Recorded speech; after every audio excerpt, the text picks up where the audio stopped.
Bueno, hoy vamos a meternos de lleno en los resultados de Quiñeco para el tercer trimestre de 2025. Vamos a revisar las cifras clave, no solo para ver cómo está la compañía hoy, sino también para intentar entender qué podría significar todo esto para el futuro de su acción.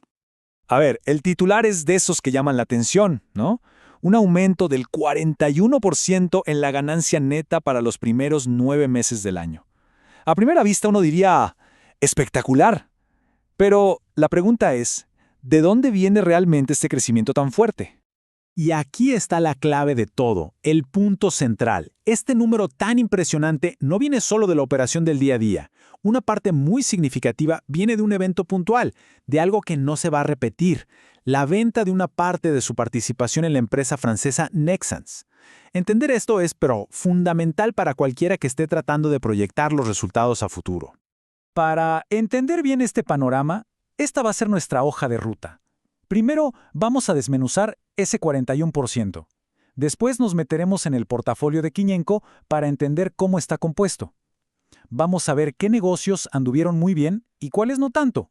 Luego, un vistazo a su salud financiera y para cerrar, sacaremos las conclusiones más importantes para quien invierte o piensa invertir.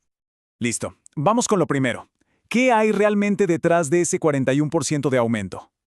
A ver, el término técnico es un poco largo, ganancia neta atribuible a los propietarios, pero en palabras simples, es la plata que queda para los dueños de la empresa, para los accionistas, y al 30 de septiembre de 2025, esa cifra fue de más de 552 mil millones de pesos. Y aquí, fíjense en los detalles, que es lo interesante. Se vendieron 2,2 millones de acciones de Nexans, y eso generó una ganancia, ya después de impuestos, de más de 85 mil millones de pesos. ¿Qué significa esto? Que casi un sexto de toda la ganancia del periodo viene de esta única transacción. Ojo, este es un ingreso que no se va a repetir, es un one shot. Para entender a Quiñenco es clave entender cómo está armado, porque no estamos hablando de una sola empresa, para nada. Es un holding, un conglomerado, con brazos en un montón de industrias distintas. La compañía, para que sea más fácil de analizar, divide todo en dos grandes grupos. Por un lado, tenemos su gigantesca operación bancaria, que es el Banco de Chile. Y por el otro, bueno, todo lo demás, energía, transporte, puertos y un largo etcétera. Esta división nos ayuda a ver las cosas con más claridad. Y este gráfico lo deja clarísimo. Como uno esperaría, el segmento financiero es el que más pesa, con un 41,7%. Pero miren ese 23,9% en otros. ¿Qué es eso? Bueno, ahí es donde está metida esa ganancia extraordinaria de la venta de Nexans, inflando muchísimo esa categoría en este periodo. Bueno, ahora vamos a lo bueno. ¿Qué negocios fueron los que empujaron el carro y cuáles, digamos, tuvieron un trimestre más complicado? Y aquí el que se llevó todos los aplausos sin duda fue el segmento de energía, representado por Enex. Miren esta locura.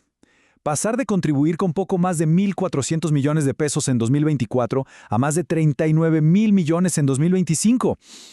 ¡Uf! Este es el tipo de crecimiento que uno quiere ver, el que viene de la operación del día a día, más allá de las ventas de activos. ¿Y cómo lo lograron? Bueno, fueron principalmente tres cosas. Primero, la operación anduvo muy bien, con más ventas en todos lados, Chile, Estados Unidos y Paraguay. Y el tercer punto es más técnico, pero súper importante. Un efecto favorable por cómo valorizaron sus inventarios. Es decir, como el precio del combustible subió, el que ya tenían guardado pasó a valer más, y eso genera una ganancia contable. Pero bueno, como en todo portafolio diversificado, no todo fue color de rosa. El segmento de transporte, a través de su participación en CSAB, se topó con un escenario global bastante más difícil.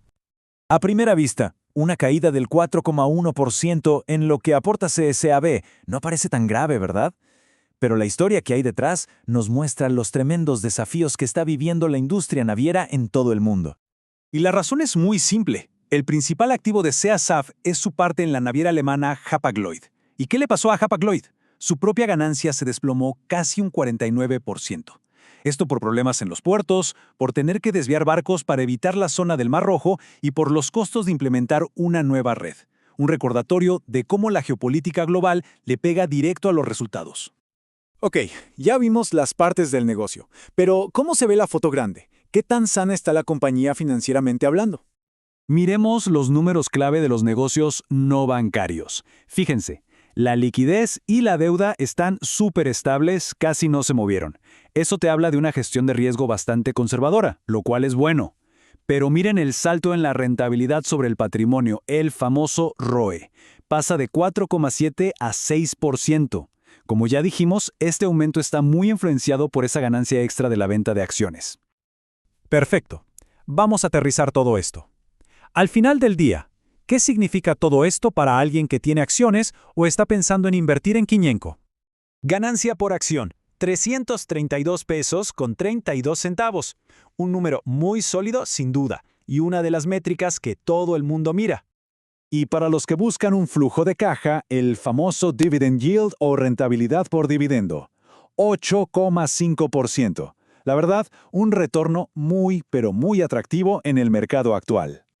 Pero para que se entienda bien la magnitud, comparemos con el año pasado. La ganancia por acción subió casi 100 pesos y la rentabilidad por dividendo casi se duplicó. Es un desempeño espectacular, pero, y este es un gran pero, hay que recordar siempre de dónde viene una parte importante de este impulso. No es algo que se vaya a repetir todos los años.